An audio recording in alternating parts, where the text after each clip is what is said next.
नमस्कार, मैं संदीप सर। हम लोग अभी संधि पढ़ रहे हैं, जिसमें मैंने कल आपको संधि का भाग 1 आपको प्रस्तुत किया गया था, जिसमें हम लोग दीर्घ स्वर संधि पढ़ रहे थे। आज की क्लास उन्हीं विद्यार्थियों को बेहतर तरीके से समझ में आएगा जो कल का क्लास ज्वाइन करेंगे, जो कल का क्लास जा करके देखेंगे।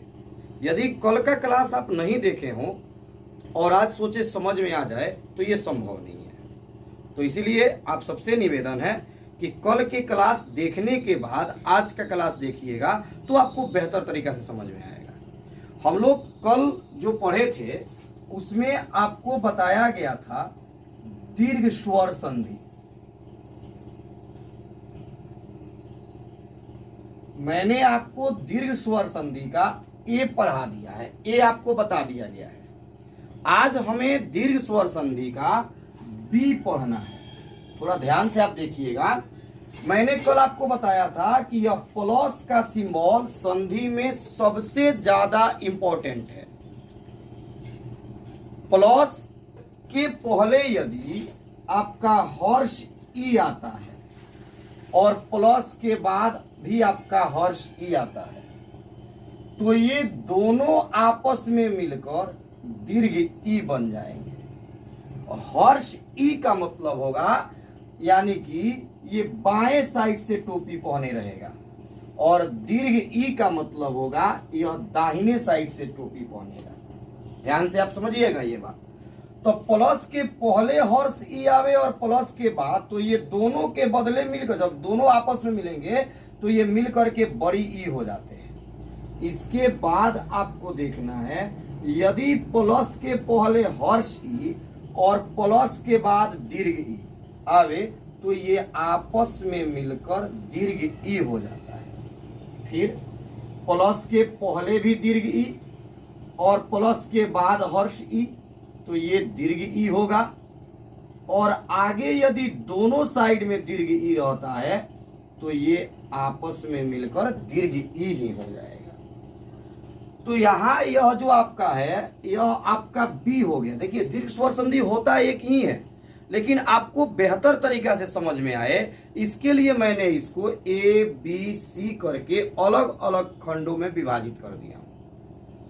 जैसे कि कल आप पढ़े थे, प्लस के पहले ओ प्लस के बाद ओ दोनों आपस में मिलेगा तो आ बनेगा।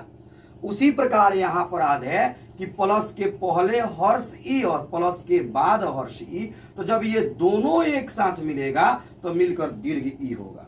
यदि आपको यहां तक का क्लास समझ में नहीं आया है तो कोई बात नहीं है। अब हम जो लिखने जा रहे हैं यदि वह समझ में नहीं आएगा तो आपके साथ समस्या बनेगा। बेटा थोड़ा ध्यान दीजिएगा। जैसे यहां पर आपका एग्जाम में पूछेगा रवि जोड़ इंद्र, आपसे एग्जाम में पूछा जाएगा रवि जोड़ इंद्र। तो जैसे कि मैंने आपको कल बताया था कि प्लस के जस्ट अगल बगल का जो अक्षर है उसी को हमें निकालना है। एग्जाम में पूछेगा रवि जोड़ इंद्र, तो इसमें आपको करना क्या है, प्लस के पीछे और आगे जस्ट जो अक्षर है उसको निकालना है। तो यहां से आपका मैंने निकाल दिया छोटी, प्लस के जस्ट सटे हुए है छोटी मैंने निकाल दिया। अब यदि आप रवि बोलते हैं, वी बोल के देखिए, जब आप वी बोलेंगे तो इस वी में से आपका आएगा ई। मैंने आपको पहले ही बताया था, यदि टोपी बाएं साइड से है तो छोटी ई है, अगर टोपी दाहिने साइड से है तो बड़ी ई है। तो आप बाबू यहां पे देखिएगा टोपी बाएं साइड से है यहां, तो इसलिए ये छोटी ई होगा। तो छोटी ई और छोटी ई जब आपस में मिलेगा तो बड़ी ई होगा। तो यहां पर यह आपका हो गया बड़ी। तो जिस प्रकार से हम दो अक्षरों को निकाले हैं, इन दोनों अक्षरों को हटाएंगे। जैसे देखिएगा वी में से ई निकल गया तो यहां आपका बच गया आधा वो। इसके बाद प्लस के जस्ट बगल वाला ई हम निकाल कर लिख दिए हैं, तो इस ई को भी हटा देंगे तो हमारा बचेगा आधा नो और द्रव, और आपका क्या आया यहाँ पर बड़ी ई। तो वो आप बड़ी ई जब आपस में मिलेगा तो ये मिल करके होगा वी, आधा नौ और द्र, क्या हो गया आपका रविंद्र। तो एग्जाम में आपसे पूछेगा रवि जोड़ इंद्र मिल करके क्या होगा, तो आपका आंसर होगा रविंद्र। और इसमें कौन कौन अक्षर मिलेगा, तो छोटी ई और बड़ी ई। इसके साथ ही आप एक और उदाहरण समझेंगे, जैसे रवि जोड़ इश। आपका क्वेश्चन है रवि जोड़ इस, आपको यह समझना है। यहां पे शायद आपको लाइट की प्रॉब्लम होगी, आप यहां समझिए। रवि जोड़ इस, वही काम है बाबू। प्लस के अगल बगल से, जिन बच्चों को प्लस के अगल बगल से अक्षर निकालना आ गया, समझिए संधि आ गया। तो प्लस के जस्ट पीछे आपका क्या है, टोपी वाला ई, माने बड़ी ई। प्लस है तो प्लस, फिर आप रवि बोलिए, रवि। हम वी बोल रहे हैं तो इसमें आपका छोटी ई आया, तो हमारा प्लस के पहले छोटी ई है और प्लस के बाद बड़ी ई है। तो हम देखेंगे इसमें कि कौन नंबर शर्त पर है, तो यहाँ आपका 2 नंबर शर्त है। तो छोटी ई और बड़ी ई आपस में मिलकर के क्या हो जाएगा, बड़ी ई। ठीक है, तो जब ये दोनों आपस में मिलकर बड़ी ई हो गया, तो जिन जिन अक्षरों को हम निकाले हैं उसे हटाएंगे। तो देखिएगा तो आपका पूरा रहेगा।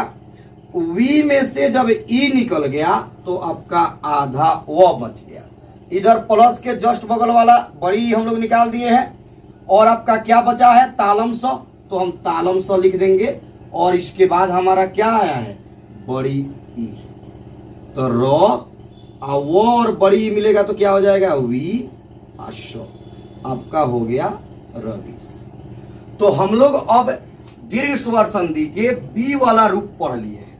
मैं आपको एक काम दे रहा हूं, आपको इसको घर से बना के लाना है।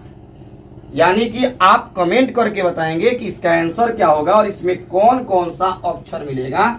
जैसे आपका हो गया मही जोड़ इंद्रा, ये आपको कमेंट करना है। बहुत कम बच्चे कमेंट कर रहे हैं।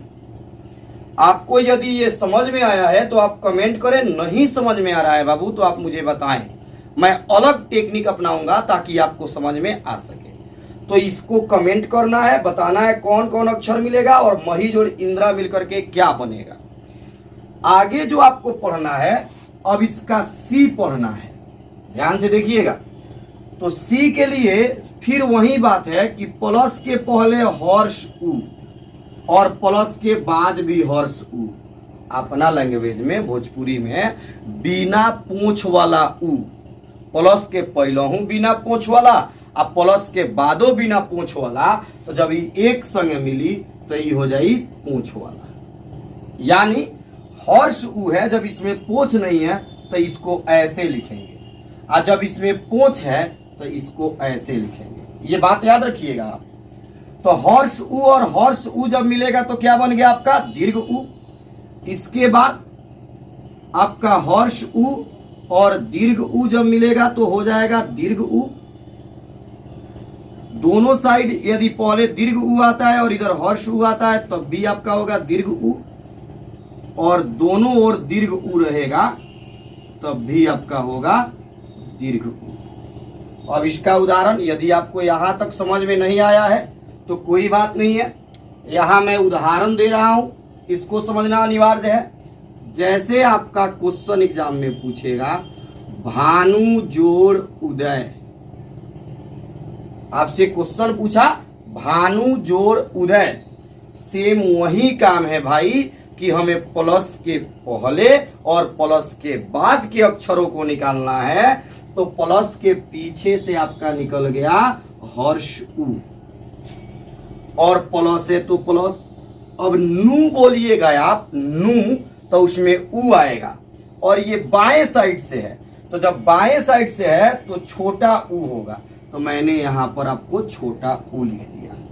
तो छोटा उ और छोटा उ जब आपस में मिलेगा तो ये मिल करके हो जाएगा बड़ा उ। जैसे कि यहां आपका 1 नंबर शर्त है।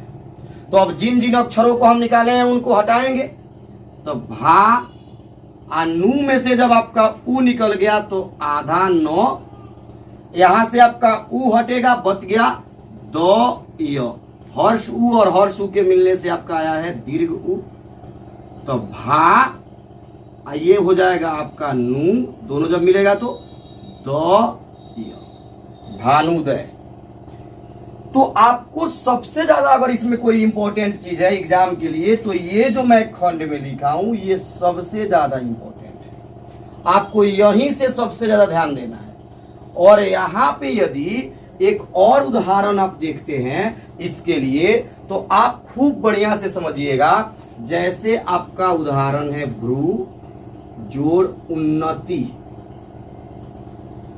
भ्रू जोड़ उन्नति। मैं इसे बनाऊंगा नहीं, मैं केवल आपको समझा रहा हूं कि प्लस के पीछे से और प्लस के आगे से अक्षर निकालना है। और आपको मुझे बताना है भाई कि इन दोनों ओर से जो अक्षर निकलेगा वह कौन कौन अक्षर निकलेगा और ये आपस में मिलकर के क्या बनेगा। आज बैकग्राउंड की समस्या आपको ज्यादा होगी, थोड़ा साउंड ज्यादा आएगा। हम लोग आज दीर्घ स्वर संधि को पूरा कर लिए हैं। मैं शुरू में भी आपसे बोला हूं कि यदि आप कल का क्लास देखेंगे तो आज का क्लास आपको समझ में आएगा। और कल से संधि का ओरिजिनल क्लास स्टार्ट होगा जिसमें आपको खूब बहुत ज्यादा एंजॉय होगा। तो इसीलिए आज का वीडियो हम लोग यहीं पे रोकेंगे। थोड़ा सा आप कल का वीडियो कम देखे हैं, कमेंट कम आया है। आप जितना ज्यादा शेयर करेंगे, कमेंट करेंगे, लाइक करेंगे और अपने दोस्तों से सब्सक्राइब कराएंगे तो मैं आपका सिलेबस उतना जल्दी निकालने का प्रयत्न करूंगा। फिर भी हम लोग मेहनत कर रहे हैं। धन्यवाद।